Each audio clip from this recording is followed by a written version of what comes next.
안녕하십니까, 레필입니다. 6월 5일 두산 에너빌리티 보도록 하겠습니다. 먼저 증시부터 보겠습니다. 코스피 0.44% 상승했고요. 코스닥은 0.04% 상승했습니다. 크게 많이 상승하지 않았지만 플러스로 마무리를 했고요.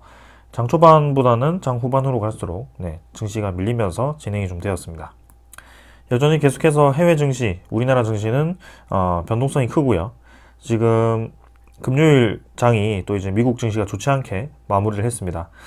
우리나라는 이제 월요일에 현충일이어서 증시를 휴장을 하는데 또 이제 미국 증시가 또 어떤 식으로 움직일지는 다음 주에 월요일에 또 봐야 될 것 같고요. 내일이죠. 그래서 계속해서 올랐다가 떨어졌다가 장도 계속해서 변동을 크게 가져가는 그런 흐름입니다. 그래서 이런 상태에서는 뭔가 트레이딩을 하기에는 굉장히 쉽지 않은 어떤 주기를 가지고 왔다 갔다 하는 종목들은 이 공략을 하기 쉽겠지만 뭔가 큰 세력들이 계속해서 들어왔다 나갔다가 이런 식으로 좀 하는 종목들은 굉장히 어렵습니다. 그래서 무게를 잡고 좀 지켜보는 것도 필요할 것 같은 그런 시장이고요. 이럴 때일수록 가치 투자를 좀 해야 된다라는 말씀을 좀 드립니다. 그래서 코스피 시장은 기관 투자자가 3,200억 정도 매수가 들어와서 조금 상승을 했지만 계속해서 지금 상승 분위기를 이어갈 듯 하면서도 좀 애매하게 진행이 되고 있긴 합니다. 그래서 다음 주에도 계속 상승을 이어갈 것인지, 일단 미국 증시가 좀 내렸기 때문에 또 그 미국 증시 하락에 대해서 같이 좀 떨어질 것인지 그런 것들을 좀 봐야 될 것 같고요. 증시에 대한 거래량 자체가 지금 계속 죽어가면서 좀 올라가고 있기 때문에 생각보다 활발하진 않습니다. 지금 증시 분위기가 많이 죽어 있다는 것이 확실히 보여지고요. 이때 이제 잠깐 이제 거래량이 좀 증가를 했었지만 다시 한번 거래량이 감소를 하면서 전체적인 증시 전체의 거래 대금이 많지 않은 상태이다. 그래서 한참 이제 증시가 좀 올라갈 때는 꽤나 이제 거래량이 좀 있었는데요. 지금은 한참 터질 때보다 한 절반 정도 수준으로 거래량이 감소를 한 상황입니다. 그래서 아직까지도 관망세가 짙은 상황이고 기관 투자자라든지 외국인 투자자가 어떤 방향을 잡고 좀 투자를 하기보다는 하루하루 그냥 관망을 하면서 그냥 하루하루에 대응을 하는 듯한 그런 모습이죠. 그래서 그런 것들에 대비해서 우리도 템포를 좀 길게 가져가야 되겠다라고 계속 말씀을 드리는 거고요. 투자자 수급은 기관 투자자 잠깐 매수를 했지만 또 계속해서 매수를 이어간다거나 그러지는 않습니다. 그래서 중간중간에 또 이렇게 매도를 해버리니까 크게 지금 매수라든지 매도라든지 방향이 없어서 조금 방향 잡기도 어렵고요. 그래서 지금 이런 패턴이 끝날 때까지 우리가 지켜볼 수밖에 없는 상황입니다. 외국인 투자자도 이제 5월 31일까지 옵션 만기일 MSCI 리밸런싱이죠. MSCI 리밸런싱에 이렇게 이제 좀 들어오긴 했습니다만 그 다음부터는 이제 다시 좀 빠져나가기 시작했거든요. 그래서 6월 이제 다음 주 이번 주죠. 이번 주 목요일에는 이제 옵션 만기일입니다. 그래서 옵션 만기일 6월달 이제 끝나고 나서 당이 어떻게 움직일지는 그 다음 주로 이제 가봐야지 알 것 같고요. 그래서 아직까지는 증시에 대한 분위기가 반전이 완전히 된 건 아니다. 그래서 반등을 좀 하긴 했습니다만 아직 바닥 라인 근처에 위치를 하고 있고 조금 더 지켜볼 필요는 있겠다라고 말씀을 좀 드리겠습니다. 그다음에 코스닥 같은 경우도 상승을 좀 반등을 좀 하긴 했습니다만 외국인 투자자가 또 매도를 하면서 반등을 크게 하지 못했고요. 저점 대비해서 꾸준히 지금 상승을 하면서 좀 올라오긴 했습니다만 여전히 이제 바닥 라인 근처에 위치를 하고 있다. 그리고 코스닥도 마찬가지 거래량이 많이 죽어 있는 상태이기 때문에 지금 증시가 활발하게 좋은 방향으로 해서 거래 대금이 증가를 하면서 올라간다라기보다는 그냥 저점에서 그냥 상승을 한 것뿐이다. 그래서 언제든지 그런 좀 불확실성이라든지 좋지 않은 소식이 나왔을 때는 와르르 무너질 수 있는 그런 증시이기도 합니다. 지금 이런 상태는. 그래서 우리도 뭔가 올라간다라고 해서 급하게 매수를 하거나 좋아할 필요도 없고요. 천천히 좀 지켜보면서 이런 시장에 대한 불확실성이 하나둘씩 해결될 때까지는 좀 차분히 지켜봐야 될 것 같습니다.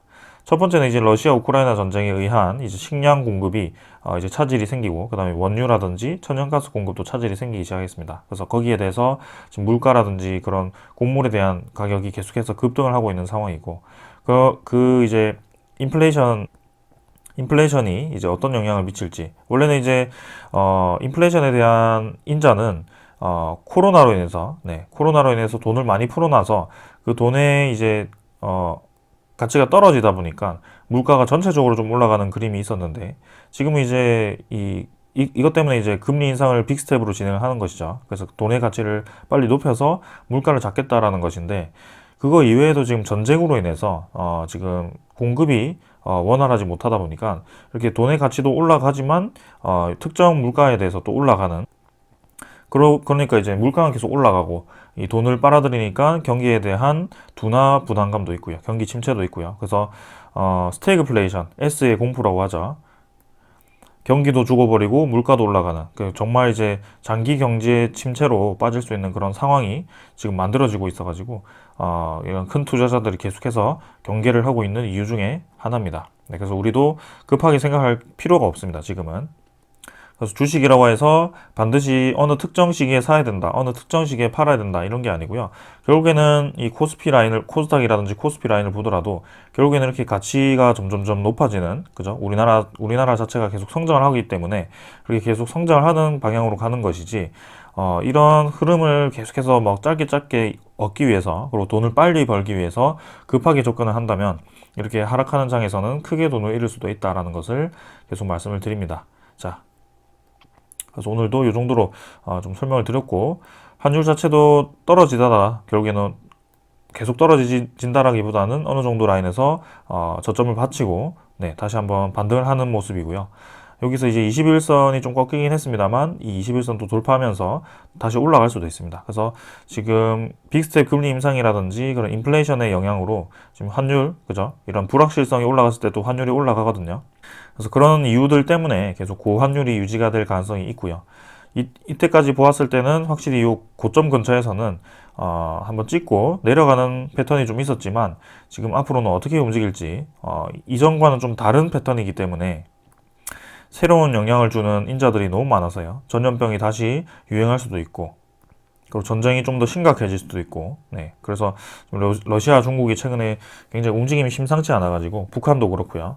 조금은, 네, 증시 입장에서는 부담스러운 방향으로 계속 진행이 되고 있다. 그래서 이런 시장일수록 우리가 좀 정신을 바짝 차리고 천천히 좀 긴 템포로 볼 필요가 있겠다라고 계속 말씀을 드립니다. 자, 환율도 그래서 떨어진다라기보다는 유지를 하고 있는 상황이고, 1200원대 중반대, 중후반대 계속 유지를 하고 있습니다. 그래서 추후에 미국에서 더 금리를 인상했을 때 또 환율이 더 올라갈 가능성도 있기 때문에, 환율이 올라간다면 우리나라 증시에 대한 가치가 계속 떨어질 수밖에 없다. 그래서 우리나라도 그 박자에 맞춰서 금리 인상을 진행을 해야 되는데, 이때 일단은, 네, 미국보다는 조금 소폭으로, 네, 소심하게 조금 상승을 시키는 분위기입니다. 그래서 추후의 흐름을 좀 더 봐야 될 것 같고요. 그 다음에 이제 미국 증시 좀 하락을 했었는데, 여기서 이제 선물은 더 볼 필요는 없을 것 같습니다. 그래서 아까 나스닥 확인했기 때문에 넘어가도록 하고요. 채권 시장은 미국 10년물 국채금리 2.9%대로 마무리를 좀 했습니다. 그래서 결국엔 다시 좀 야금야금 다시 반등을 하고 있는 그런 모습입니다. 국채금리도 이전에 3.2%까지 올라갔다가 좀 떨어졌는데, 계속 그 이상으로 치고 나가주는 흐름이 나온다면 증시에 분명히 부담이 있을 수밖에 없습니다. 그런 큰 투자자들은 어떻게 해서든지 자산을 방어를 하고, 그리고 자산을 어떻게든 이제 불리기 위해서 노력을 하는 사람들입니다. 그래서 이런 국채금리 수익률이 3% 이상, 그죠? 주식보다 이제 가치가 높아졌을 때는 당연히 주식을 다 빼버리고 국채 시장으로, 네, 이동을 할 수밖에 없는 그런 이해관계가 있습니다. 그래서 이런 금리 시장, 금리에 대한 가격과 그런 채권 수익률에 대한 이 지수가 변동을 하면 왜 이렇게 자꾸 주식이 떨어지고, 네, 이렇게 진행되는지, 그게 한 단편만으로 보기는 좀 어렵지만 전체적인 시장 흐름이 그렇습니다. 결국에는 돈을 벌기 위해서 그런 큰 투자자들이 이동을 하기 때문에, 그죠? 우리는 막 수익이 2배, 4배, 10배가 되어도 그 100만 장자가 되기 어렵지만, 그런 100만 장자들은 1%만 벌어도 연에 5%만 벌어도 성공입니다. 네, 그래서 그런 것들을 생각했을 때는 이런 채권 수익률 요런 몇 퍼센트 차이로 굉장히 큰 돈들이 움직인다라는 것을 이해를 좀 하시면 될 것 같습니다. 자, 그래서 계속해서 시장의 불확실성이 커지는 그런 상황이고 우리는 뭐 그럴수록 차분히 지켜볼 필요는 있겠다. 그래서 매일 이렇게 증시에 대한 모니터링도 계속 진행을 하도록 하겠습니다. 자, 오늘 이 정도로 증시 보고 네, 종목 보도록 하겠습니다. 네, 두산 에너빌리티 보겠습니다. 300원 하락해서 1.49% 내렸고요. 19,900원으로 마무리했습니다. 자, 시장이 이제 코스피는 좀 반등을 했습니다만 거기에 대해서 두산 에너빌리티는 반등을 하지 못하고 좀 이제 하락을 진행을 했고요. 시간의 가격도 네, 그대로 유지를 한 상황입니다. 거래량도 크게 없었고요. 네, 오늘 1거래량부터 먼저 말씀을 드리면 440만 주로 또 이제 1거래량이 크게 많지 않게 진행이 되었고요. 결국에는 3일 동안 올랐던 그 양에 대해서 또 그대로 하락을 시킨 모습입니다. 그래서 지금 제가 말씀드린 핵심은 지금의 이 등락은 결론적으로는 중요한 부분이 아니다라는 것을 계속 말씀을 드리고 있고요. 주가가 뭔가 한 방향으로 간다라기보다는 내려가면 올라가고 내려가면 올라가고 올라가면 내려가고 뭐 이런 식으로 계속 사이클을 가지고 왔다 갔다 하는 모습입니다. 그리고 거래량은 늘리지 않고 있고요. 그래서 거래량이 많이 죽어 있다는 것은 매수 세력과 매도 세력이 지금 적극적으로 매도를 하지 않고 있다는 것이고 이 가격대에서 뭔가 매도를 하거나 매수를 할 만한 그런 큰 메리트가 없다라는 겁니다. 그래서 주가가 좀 수렴을 해 있다라고 말씀을 드리는 것 중에 하나고요. 이 가격대가. 그래서 지금 전체적인 그림을 보더라도 어느 정도 이제 이 가격대로 수렴을 하다가 한번 이제 고를 팠습니다. 되게 깊게 좀 한번 찔렀고요.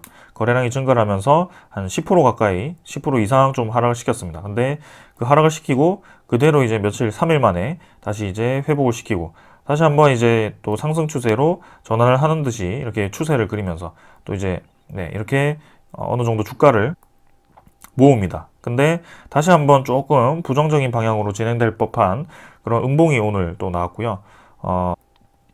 제가 이제 2만원에 대한 지지 라인은 지금 굉장히 여러 번 찍는 지점이다. 그렇게 말씀을 드렸습니다. 그래서 지금 이 유상증자를 끝내고 이제 유상증자가 상장되고 나서 이 2만원이라는 바닥을 계속 터치를 했었는데요. 이번에도 다시 한번 2만원을 조금 이탈을 시키면서 네, 양운선 끝단에 지금 위치를 하고 있습니다. 이렇게 주가가 수렴을 한 상황에서는 네, 매수라든지 매도자가 굉장히 이제 적극적으로 움직이지 않고 있다는 점에서 이렇게 거래량이 없다라는 것을 말씀을 드렸는데 자, 그럼 이 상황에서 굉장히 이제 오랫동안 이 물량이 갇혀 있었다는 겁니다. 이 가격대에서. 근데 그 상황에서 거래량이 증가를 하면서 위든 아래든 한번 치고 나갔을 때 굉장히 이제 그 기다리고 있던 예비 매수자들이 적극적으로 이제 움직일 수 있다는 겁니다. 네. 그래서 항상 이제 주가가 어느 정도 수렴을 했을 때는 장기적으로 수렴을 했을 때 거래량이 죽어서 수렴을 했을 때는 그 다음에 나올 수 있는 것이 거래량이 증가하면서 위든 아래든 한 방향으로 움직이게 된다라는 이유가 뭐 세력이 그렇게 만들든 아니면 결국에는 그런 식으로 이제 주식이 움직이게 되어 있다는 겁니다. 어느 정도 이제 심리가 좀 반영되어 있는 그런 모습이죠. 그래서 한번 크게 움직이면 결국에는 예비 매도자들이 움직일 수밖에 없고 거기에 대해서 뭐 어떤 이해관계가 있을지 모르겠지만 네, 움직이게 되어 있다는 겁니다. 그래서 만약에 이제 올라간다면 거래량을 싣고 이제 올라갈 수 있는 저는 이제 그런 그림을 좋게 생각을 하고 이 양운선을 뚫지 않고 네, 받치면서 올라가 주기를 지금 기대를 좀 하고 있었는데 사실 이제 지금 패턴을 보았을 때는 다시 한 번 더 이런 고를 한 번 더 내려갈 수도 있겠다. 네, 그렇게 하락을 시킬 수도 있겠다라는 생각을 좀 하고 있습니다. 그래서 지금 큰 밴드를 그렸을 때는 네.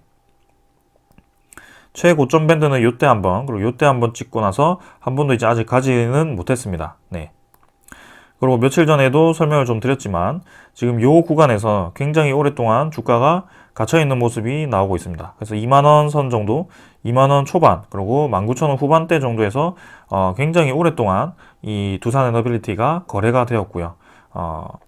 사실 이제 거래량이 굉장히 많이 터진 구간은 딱 정해져 있습니다. 이 구간에서는 3번 정도가 정해져 있는데 그때마다 이제 두산 에너빌리티가 좀 상승을 하는 그런 그림이 나오는 구간이었습니다. 근데 이제 이때는 이제 거래량이 네, 죽은 채로 계속 횡보를 하는 구간이었고요. 그만큼 많은 물량들이 지금 2만원 초반 그리고 19,000원대 후반대에 지금 많이 형성이 되어 있다라고 볼 수도 있습니다. 요때 이제 유상증자 물량과 그 다음에 1WR 물량이 같이 풀리면서 아마 평단가도 상당히 이제 낮을 거고요. 자, 그렇다는 말은 이때 이제 이 구간에서 물량이 많다라는 것은 이 물량을 돌파하기가 굉장히 어렵다는 겁니다. 네. 왜냐하면은 갇혀있는 물량이 많기 때문에 이 구간을 돌파하기 위해서는 이제 조금 이제 거래량을 실으면서 흔들었을 때 분명히 쏟아지는 거래량이 있을 텐데 그 거래량을 다 소화를 시키면서 치고 나가줘야 되거든요. 근데 그런 것들이 이제 쉽지는 않을 거고, 근데 이때까지 그 두산 에너빌리티의 패턴을 보았을 때는 한참 이제 이때도 마찬가지였습니다. 이때도 이제 급등을 할 때 보면은 이 상단 밴드를 이때 두 번을 찍고, 전체적인 박스권을 그렸을 때 상단 밴드를 두 번을 찍고 유상증자 상장하면서 고를 한번 팠습니다. 그리고 반등을 하다가 고를 한번 파고요. 그래서 이때도 양운선 구름을 뚫지 않고 결국에는 양운선 구름을 지지를 하면서 좀 치고 나가는 그림이 나와서 저는 이제 굉장히 비슷한 패턴이 그려져서 좀 그런 흐름을 기대를 하고 있었는데 생각보다는 좀 지루하게 장 분위기도 사실 이때와 지금 이때는 많이 다르죠. 전쟁도 일어나고 전염병도 꽤 오랫동안 유행을 하고 있고, 그래서 조금은 다른 상황이긴 합니다만 그래도 분명히 좀 저는 올라갈 거라고 좀 생각을 하고 있습니다. 그래서 여기서 한번 더 흔들지 아니면은 그대로 좀 횡보를 더 하다가 밀어 올릴지는 더 지켜봐야 하는 상황이고요. 차트적 기술적으로는 좀 그런 식으로 좀 생각이 됩니다. 그리고 이제 특이한 점은 거래원을 보았을 때 오늘 이제 하락한 분도 대부분 이제 이 JP모간 요쪽에서 많이 매도가 나왔습니다.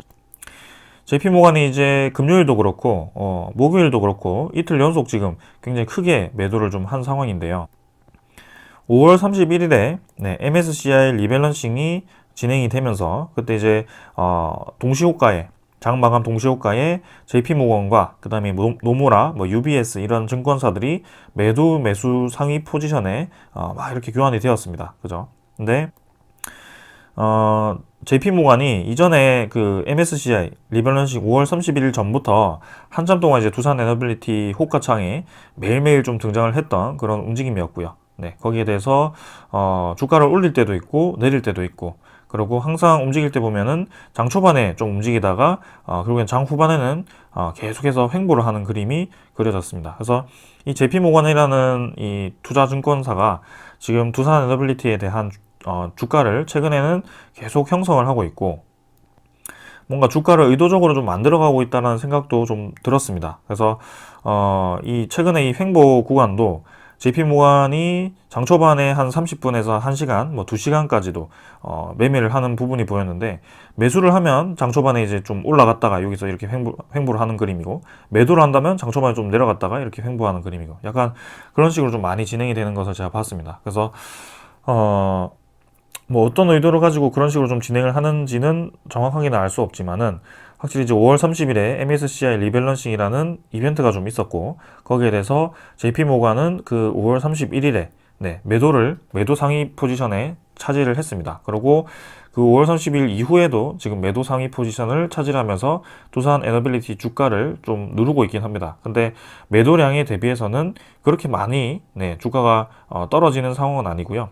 적절하게 또 지금 매도를 치고 있는 상황입니다. 그런데 우리가 두산 에너빌리티를 굉장히 오랫동안 봐왔고, 이렇게 매도를 쳤을 때 적극적으로 매도하지 않고, 뭔가 거래량이 죽어 있는 채로, 매도를 저렇게 많이 하는데 떨어지지 않는 이유는 뭔가, 이렇게 생각할 수도 있습니다. 보통 40만 주, 그리고 이틀 연속했을 때 100만 주까지 매도를 했는데, 생각보다 지금 주가는 많이 안 내렸단 말이죠. 계속, 박스권 내에서 횡보를 하고 있는 상황입니다. 그것도 이제 나중에 좀, 제가 확실히 100%는 아니지만 어느 정도 또 이제 생각해 볼 만한 소스를 좀 들고 와봤습니다. 그래서 거기에 대해서 좀 말씀을 드리고자 하고요. 일단 투자자 수급부터 먼저 보겠습니다. 기관 투자자는 35만 주 매도했고요. 외국인 투자자는 98만 주 매도를 하면서 또 이제 개인 투자자가 이틀 연속 이렇게 매수가 잡혔습니다. 근데 이 개인 투자자가 적극적으로 매수를 해서 이렇게 잡히는 것이 아니고 어느 정도 이제 기관 투자자라든지 외국인 투자자가 어떤 받쳐지는 매물에 대해서 그냥 던지는 겁니다. 그래서 이런 식으로 이제 개인 투자자가 매수가 잡히는 거고요. 결국에는 이 기관 투자자라든지 외국인 투자자가 응집력 있게 움직이게 되고 주가 형성은 대부분 이 두 투자자죠. 두 투자자가 형성을 하게 됩니다. 그래서 개인이 매수했다고 해서 뭐 개인을 탓할 것도 아니고요. 결국에는 외국인 투자자가 주로 매도를 했기 때문에 최근에 이렇게 약한 모습을 보이는 것이다. 그렇게 보시면 될 것 같습니다. 자, 그래서 지금 외국인 투자자는 그렇게 팔았고 금융 투자는 일단 뭐 30만 주 정도 매도하고 금요일은 좀 크게 매도를 하지 않았습니다.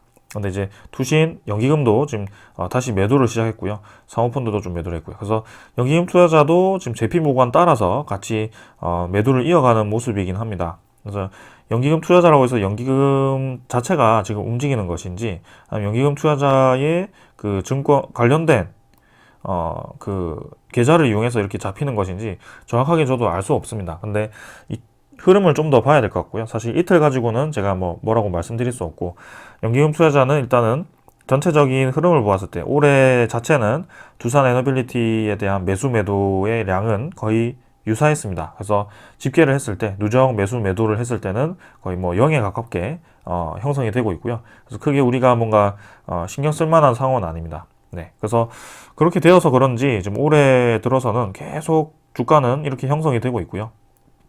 결국에는 한번 올리려고 하면 마음 먹고 올리면은 이렇게 올라갈 수 있는, 충분히 올라갈 수 있는 그런 힘이 있다라는 겁니다. 그래서 뭐 이런 매물대도 사실 중요하긴 합니다만 언제든지 마음 먹으면 이렇게 올라갈 수 있거든요. 네, 그래서 그렇게 생각하시면 될 것 같습니다. 지금은 단지 매수 세력이 적극적으로 매수를 하지 않아서 올라가지 않는 것이고 무슨 이유 때문인지 뭔가 일단은 매수 매도를 계속 반복을 하면서 주가를 좀 횡보를 하고 있습니다. 네, 그래서 뭔가 큰 움직임이 나와야지 어떤 우리도 분석하기도 쉽고, 네, 어떤 움직임이 나올 것 같고요. 그 거래량이 한번 터질 때를 기다리고 있습니다. 내려가든 올라가든 한 방향으로 지금 진행이 될 것 같고요. 조만간 거기에 대해서 좀 기다리고 있는 상황이다 라고 말씀을 드리고 싶네요. 일단 이때만 보더라도 사실 주가는 15,000원까지 떨어졌습니다. 뭐 이때 이제 실제로는 이제 더 내려가기도 했지만 15,000원대에 형성이 되었고, 이때는 이제 24,000원 정도까지 올라갔습니다. 그래서 여러분들 보시면은 15,000원에서 50%면은 7,500원이죠. 그래서 22,500원인데 지금 단기간에 50% 이상 급등을 한 상황입니다. 그래서 이게 이렇게 상승이 나온다라는 것 자체가 뭐 원전 자체가 좋게 흘러서 그렇게 됐다라고 볼 수도 있지만, 결국에는 네, 마음 먹고 매수를 하면 이렇게 올라갈 수 있다는 겁니다. 언제든지 이런 식으로 치고 나가줄 수 있는 종목이다. 그래서 지금 이렇게 거래량이 죽은 채로 진행되는 이 구간에서는 크게 우리가 뭔가 움직임이 있어도 별로 신경 쓸 필요가 없다는 겁니다. 그래서 그러면 무조건 버티는 것이 맞냐, 모든 종목을 무조건 이런 식으로 버티는 게 맞냐라고 물어보셨을 때 그건 당연히 아닙니다. 왜냐하면 일단 전체적인 이 차트를 보기 전에, 기술적인 분석이 들어가기 전에는 버틴다라고 했을 때는 일단 두산 에너빌리티라든지 뭐 모든 종목에 대해서 좀 오랫동안 저희는 이제 투자를 하는 것이죠. 투자에 대해서 계속 강조를 드리고 있는 상황입니다. 그래서 주식이라는 게 뭐 우리가 쉽게 매수할 수 있고 매도할 수 있고 거래를 뭐 바로바로 진행할 수 있기 때문에, 매수를 해버리면 바로 살 수 있고 매도를 해버리면 바로 던질 수도 있고, 그죠? 어느 정도 이제 부동산이라든지 뭐 그런 개념과는 좀 다릅니다. 부동산은 우리가 매수라든지 매도를 하기 위해서는 좀 걸어놓고 그런 매수자와 매도자 간에 또 계약을 해야 되고, 그죠? 그런 이제 마음 놓고 이제 팔려고 해도 매수자가 없으면 팔 수 없는 뭐 그런 좀 이 분위기인데, 이 주식이라는 것은 그렇게 사고 팔고가 굉장히 쉽기 때문에, 네, 어느 정도 이제 빠르게 치고 빠지고 하는 그런 뭐 매매 기법도 많고 트레이딩으로 접근하는 방법도 많습니다. 네, 트레이딩 말 그대로 그냥 주식 숫자 보고 그냥 접근하는 거거든요. 패턴, 그죠? 그런 것들 보고 그걸 읽고 접근하는 겁니다. 근데 여러분들이 트레이딩을 하기 위해서 오셨다면 제 방송은 사실 맞지 않고요. 두산 에너빌리티라는 종목도 맞지 않습니다. 그거는 정확하게 말씀드릴 수 있고, 진짜 투자를 하기 위해서 오셨다라고 하시는 분들은 저는 맞다라고 봅니다. 두산 에너빌리티는. 그래서 산업에 대해서 계속 바라보는 시각을 좀 매일매일 분석을 해드리고 있고 설명을 드리고 있고요. 주식 차트 분석보다는 전체적인 시장 흐름에 대해서 좀 계속 말씀드리려고 하는 부분이 있습니다. 네. 물론 그렇다고 해서 막 차트가 말도 안 되게 찌그러지는데 계속 뭐 산업 분석 그런 거 하기도 좀 그렇긴 하죠. 그래서 그렇게 어느 정도 적절하게 이 우리가 이제 지켜보는 그 트렌드, 그죠? 트렌드 안에서 놀고 있을 때는 뭐 크게 지금 차트가 중요하지 않다라는 것을 계속 강조를 드리는 거고요. 우리가 바라보는 그 트렌드는 딱 나와 있습니다, 지금. 월봉이 계속 감소를 하다가 이제 이 음운구름을 돌파를 하고 이제 하늘로 가기 위해서 뚫고 나왔다는 말이죠. 그죠? 그래서 횡보하는 구간도 확실히 보이고 올라가는 구간도 확실히 보이는 그런 종목 중에 하나입니다. 그래서 지금도 사실 두산 에너빌리티가 부정적인 방향으로 진행이 되었다면 이렇게 횡보를 하지 않고 떨어지는 방향으로 진행이 되었을 거고요. 그래서 이런 상승분을 그대로 반납을 하는 모양이 나왔어야 되는데 이렇게 계단식으로 올라간다는 것은 분명히 지금 계단도 두산 에너빌리티에 대한 가치가 충분히 이 계단 수준은 된다. 최소한. 그죠? 근데 우리가 보았을 때는 산업을 이제 분석을 해보니까 뭐 요때는 해상풍력 이제 뭐 친환경 에너지가 테마가 타서 그렇고 요때는 뭐 이제 그 원전에 대한 한미 원전 동맹 때문에 이제 그렇다고 합시다. 네. 근데 그래서 이제 어느 정도 미리 반영이 되었다라고 볼 수도 있습니다. 왜냐하면 요때는 이제 재무가 굉장히 좋지 않고 요때는 이제 많이 개선이 되면서 실시간으로 우리가 봐왔거든요.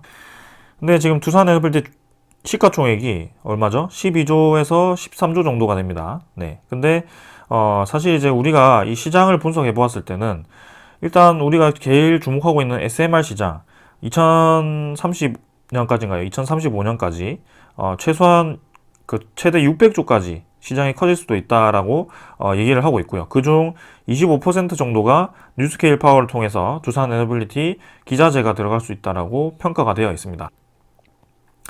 그리고 대형 원전 시장도 SMR뿐만이 아니고, 네, 대형 원전 시장도 마찬가지로 지금 폴란드, 체코, 이집트, 그 다음에 필리핀, 프랑스, 영국, 뭐 인도, 사우디 이렇게 벌써 제가 생각할 수 있는 그 대형 원전 시장만 해도 굉장히 많고요. 그리고 우리나라 내수 시장도 신한울 3, 4억이라고 해서 있습니다. 그래서 그런 규모도 상당히 크고요. 신한울 3, 4억이만 하더라도 이미 두산 에너빌리티 입장에서는 그 기자재를 2조 가량 수주를 할 수 있다라고 평가가 되고 있습니다. 그래서 대형 원전 두 개를 땄을 때 2조 가까이의 수익이 날 수 있는 그런 매출이 날 수 있는 그런 구조인데, 네, 지금 폴란드라든지 체코 이런 것들이 이제 앞으로 미국과 협력을 하게 되었을 때 계속 우리 이 두산 에너빌리티 팀 코리아에 굉장히 유리하게 작용할 수 있는 그런 가치가 있다는 겁니다. 그리고 지금은 확실히 이제 정권까지 친원전으로 정책을 펼치는 그 정권으로 바뀌면서 이 우리나라 이 원전 산업에 다시 한번 활력을 띨 수 있는 그런 분위기가 만들어졌고요. 물론 바로 이제 그 활력을 띠기까지는 어느 정도 시간이 필요하기도 합니다. 네, 이미 이제 그 산업들이 많이 망가지기도 했고 그런 공사를 중지되었던 공사를 다시 재개하기까지는 어느 정도 시간이 필요하기도 하지만 결국에는 우리가 바라보고 있는 그 시장은 계속 파이가 커지고 있고 다시 한번 살아날 수 있는 발판이 마련이 되었다는 것이 저는 중요하다고 생각합니다. 그리고 이제는 이전에 볼 수 없었던 원전 해체 시장도 지금 위치를 하고 있거든요. 그래서 우리나라도 지금 고리 1호기라든지 그런 연구 정지를 시키는 그런 원전들이 이제 하나 둘씩 나오기 시작했고요.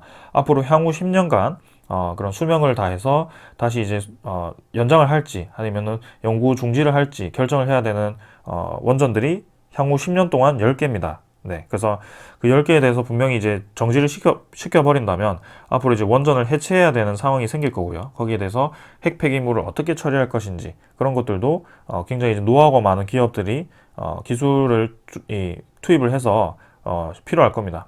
그리고 우리나라 시장뿐만이 아니고 해외 시장들 모두 같이 고민을 하고 있는 상황이고요. 네. 그러면 원전이 이렇게 이제 핵폐기물도 있고 위험하기도 하고 좀 꺼려지는 산업에서 다시 한번 관심을 받게 된 그 이유가 무엇인지 여러분들 알고 계셔야 됩니다. 그 이유가 뭐죠? 네.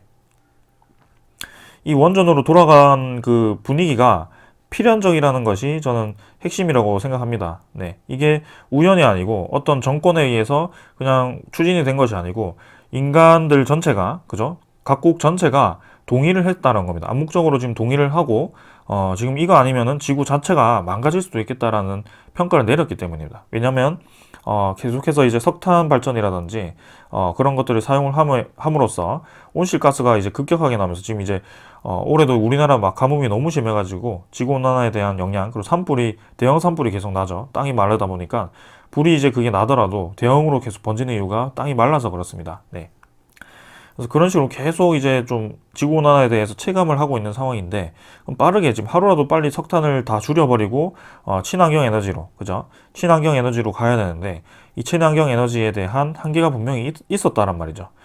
그래서 그게 2020년 그리고 2019년, 2018년 요때 친환경 에너지가 굉장히 세계적으로 좀 많이 검토가 되었고, 거기에 대해서 공사가 진행이 되기도 했었습니다. 근데 영국이라든지 이런 데 보니까 풍력 에너지를 설치를 해놨더니 이제 지구온난화에 의해서 바람 방향이 바뀌던지, 그죠? 여러분 풍력 발전기를 이렇게 설치를 했을 때 그 풍력 발전기에 대한 바람 방향이 바뀌었을 때 이 풍력 발전기는 바람개비처럼 이 한 방향만 바라보기 때문에 바람이 만약에 이제 수직으로 불었을 때, 그죠? 제가 이렇게 그림을 그렸을 때 여러분들이 이 바람개비가 돌아가기 위해서는 지금 화면 쪽으로 이제 바람이 불어야 되잖아요. 근데 이렇게 화면 옆쪽으로 바람이 불었을 때 얘는 돌아가지 않습니다. 네. 그래서 그런 것들 때문에 효율성이 날마다 이제 달라지게 되고요. 그 영국 같은 경우는 이제 북풍이 계속 불었었는데 이제 갑자기 그런 바람 방향이 영구적으로 이제 변화할 수 있는 상황이 생겼다는 거죠. 이런 빙하가 녹으면서, 그리고 바다에 대한 해류가 바뀌면서, 바다의 온도가 바뀌면서 지금 우리나라도 계속 아열대 방향으로 지금 진행이 되고 있고, 그런 것들 때문에 골머리를 앓고 있는 겁니다. 그래서 이 친환경의 에너지도 분명히 효과는 있지만 지금 이 석탄 전체를 차지할 만큼의 그 높은 비중, 높은 비중을 이 친환경 에너지 전체로 되돌릴 수는 없겠구나. 그래서 안정적인 기저 에너지원이 필요하겠구나라는 것이 우리가 인간들이 느낀 겁니다. 전 세계적으로 느낀 거고요. 그러면 여러분들이 지금 보았을 때 이 친환경 에너지에 대한 비중을 기저 에너지, 안정적인 에너지원이 필요한 이유가 뭐죠? 이것도 필연적입니다. 안정적인 에너지원이 필요하게 된 이유가 전기에 대한 수요가 계속 늘어나고 있기 때문이다. 전기 에너지에 대한 수요가 계속 늘어나기 때문입니다. 거기에 대한 산업 방향이 첫 번째, 전기차죠. 여러분들 다 아시다시피 이제 자동차도 내연기관에서 전기로 구동하는 전기 자동차로 이용이 되고 있고요. 뭐 버스도 그렇고요. 그래서 자동차뿐만이 아니고 사실 전부 다 지금 이런 식으로 좀 진행이 되고 있습니다.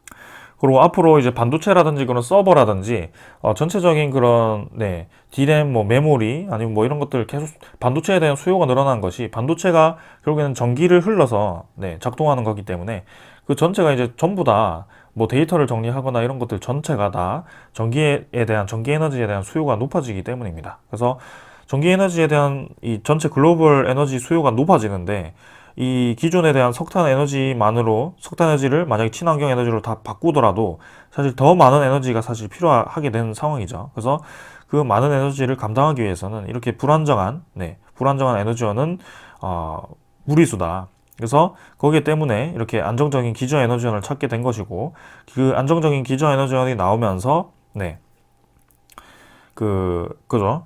용량이 크게 나오면서 안정적이면서, 그리고 기후에 대한 영향을 받지 않는 그런 에너지원이 이 원전 에너지원이기 때문에 전체적인 시장이 다시 한번 원전을 믿고 가는 것입니다. 지진 당연히 위험하죠. 지진 나면은 그 후쿠시마라든지 뭐 체르노빌 같은 뭐 그런 사고가 다시 한번 터질 수도 있습니다. 근데 그걸 이제 막기 위해서 최선을 다해야 되고, 그때도 이제 대형 원전에 대한 사고는 분명히 냉각 펌프가 고장이 났기 때문에 그때 그 쓰나미에 의해서 해수가 이제 그 냉각 펌프에 대한 전기로를 차단을 시키면서 그런 사고가 벌어진 거고요.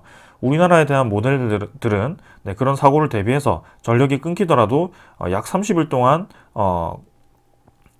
그 전기가 끊기지 않고 진행할 수 있는 SMR 모델도 개발을 하고 있고, 지금 대형 원전 같은 경우도 제가 알기로는 72시간인가요? 그렇게 오랫동안 버틸 수 있는 것으로 알고 있습니다. 그래서 그만큼 그리고 72시간 동안 또 이제 그런 문제가 생겼을 때 정지 설비라든지, 그죠? 그런 것들이 문제가 생겼을 때 자동으로 이제 원전을 끄게 되는 그런 이 제어적인 시스템도 많이 발달이 되어 있습니다. 그래서 세계적으로 인정을 받는 것이고요. 아무튼 이런 전체적인 좀 얘기를 드려야 되겠다 싶어서 제가 이렇게 말씀을 좀 드리는 겁니다. 그리고 요 전기차 다음에도 필연적인 이유 중에 하나가 러시아에 대한 우크라이나 공격이죠.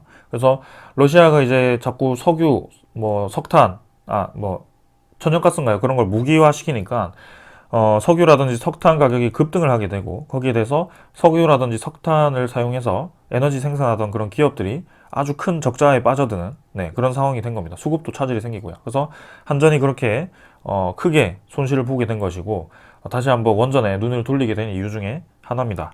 그래서 이런 시대적인 흐름도 상당히 이제 저는 지금 두산 에너빌리티와 결이 맞아 떨어지고 있다라고 생각을 해서 제가 계속 지금 한 2년간, 2, 3년 동안 계속 이 종목을 파고 있는 것이고요. 분명히 지금 이 시가총액 12조, 13조보다 훨씬 많이 올라갈 수 있다라고 저는 생각을 하고 있습니다. 그래서 뭐 이 몇 개월 동안 횡보를 했다라고 해서 충분히 뭐 이 기업에 대해서 가치가 없다라고 평가할 수가 없죠. 지금은 시대가 그렇게 움직이는데요. 그래서 당연히 이제 올라갈 거라고 생각을 하고 있고 거기에 대해서 지켜보고 있는 상황이고요. 이렇게 이 트레이딩 입장에서 바라보기보다는 어느 정도 이제 밴드를 그리고 하단 밴드에 올 때마다 매수를 할 수 있는 기회구나라고 생각을 하고 있는 겁니다.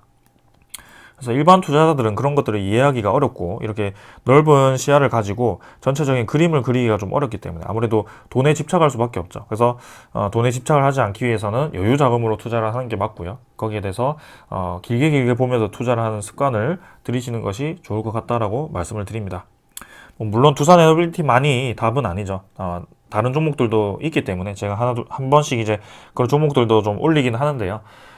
이게 시간이 좀 제약이 있다 보니 그런 것들도 좀 이제 다루려고 노력을 하고 있습니다. 그래서 아무튼 두산 에너빌리티는 확실히 좀 저는 산업에 대한 방향이 딱 맞아 떨어지고 있다라고 생각을 하고 있고요. 아까 말씀드린 원전에 대한 한 가지 이유만도 충분합니다. 근데 해상풍력도 진행을 하고 있고 신재생에너지죠. 신재생에너지 진행하고 있고 신재생에너지가 있는 곳은 필수 불가피하게 ESS라는 대용량 에너지 저장 장치가 필요합니다. 왜냐하면 이런 것들이 계속 전기를 생산할 때 전기를 생산량을 컨트롤하기가 굉장히 어렵거든요. 이런 신재생 에너지가. 그래서 어느 시기에는 갑자기 뭔가 전기가 너무 많이 생산되고 어느 시기에 필요할 때는 전기가 없고 이런 상황이 벌어지는 겁니다. 그런 것을 대비해서 일종의 이제 댐이죠.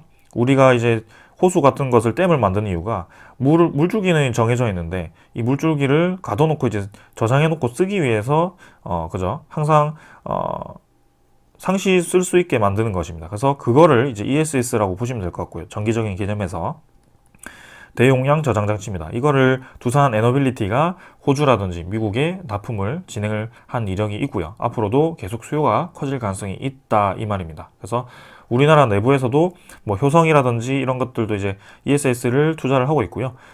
두산 에너빌리티뿐만이 아니고 다른 기업들도 하긴 하지만 확실히 우리나라 내수 시장도 노려볼 만하다. 그리고 해상풍력 대단지들을 지금 이제 입찰을 진행하고 있기 때문에 그런 것들도 기대를 해볼 만하다. 그리고 뭐 3D 프린팅을 통해서 주단조 그런 아주 정밀한 가공을 할 수 있고요. 그죠? 그런 가공품들 여러분들 가공품 뭐 잘 아실지 모르겠지만 그런 가공품들이 정밀할수록 사실 용접을 통해서 뭔가 깎아서 용접을 통해서 만들다기보다는 한 번에 이제 있는 그대로 만들어 가지고 하는 것이 굉장히 효율적이고 그리고 정밀도도 좋습니다.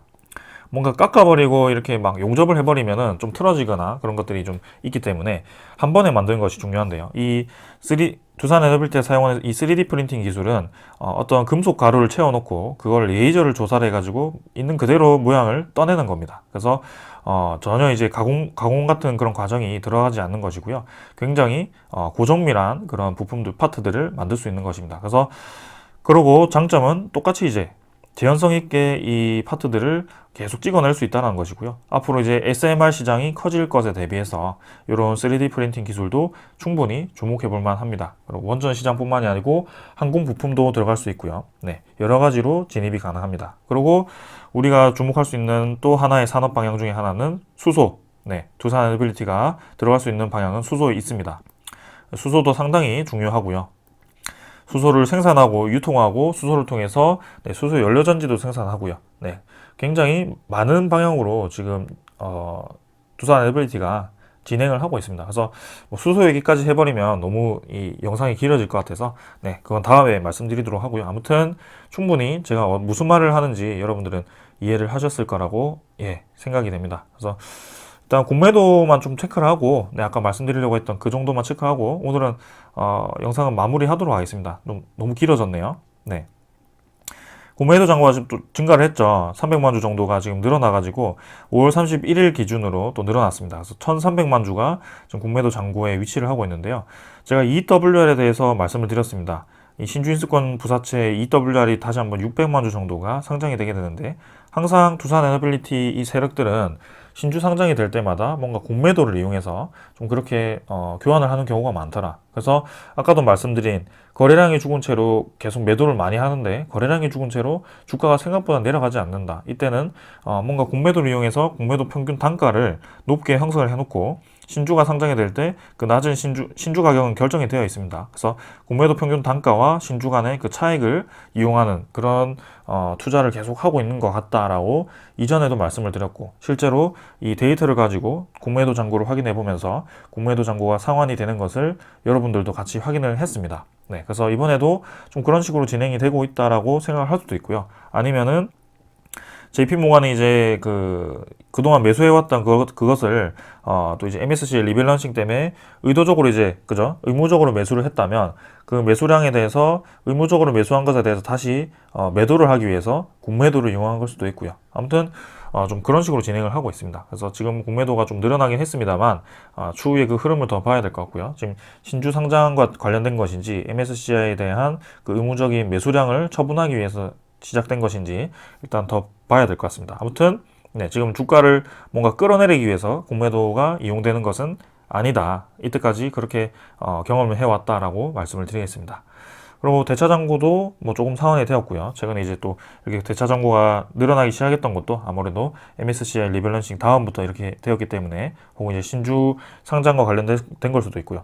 6월은 이제 그 EWR에 대한 신주 상장에 대해서 어느 정도 움직임이 있을 거기 때문에 뭐 1WR은 2천만 주 정도 상장이 되었었기 때문에 지금 600만 주 수준이라서 그때보다 3분의 1 수준이라 뭐 크게 많지는 않습니다. 그래서 뭐 크게 대세에 영향을 미칠 만큼 뭐 심각한 정도는 아니기 때문에 가볍게 넘어가면 될 것 같고요. 지금 이제 그 EWR까지 마무리가 되면 어느 정도 이제 금액이 또 확보가 되는 셈입니다. 그래서 기업 입장에서는 유동 자금이 또 생기는 거고요. 1WR, 2WR 다 마무리되고 그리고 두산 밥콩 매각했고 그 다음에 두산 메카텍도 이번에 1,050억에 매각을 했더라고요. 그래서 그렇게 진행이 되었기 때문에 유동성 자금도 문제 없고요. 네, 지금 재무제표를 보시면 알겠지만 유보율도 계속 상승을 하고 있고 부채 비율도 계속 감소를 하고 있습니다.